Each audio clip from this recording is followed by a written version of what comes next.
আজকে কার বাড়ি চুগলি করতে যাবো ভাবছি।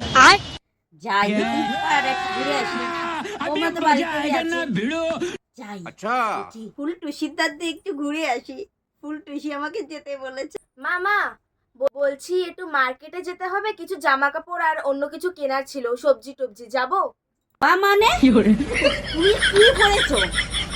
বাড়ির বউ হয়ে তুমি কি পরেছো? আমাদের বাড়ির বংশে কেউ কোনোদিন এই জামা প্যান্ট পরে না। তুমি কি পরেছো? তোমাকে দেখতে কেমন লাগছে?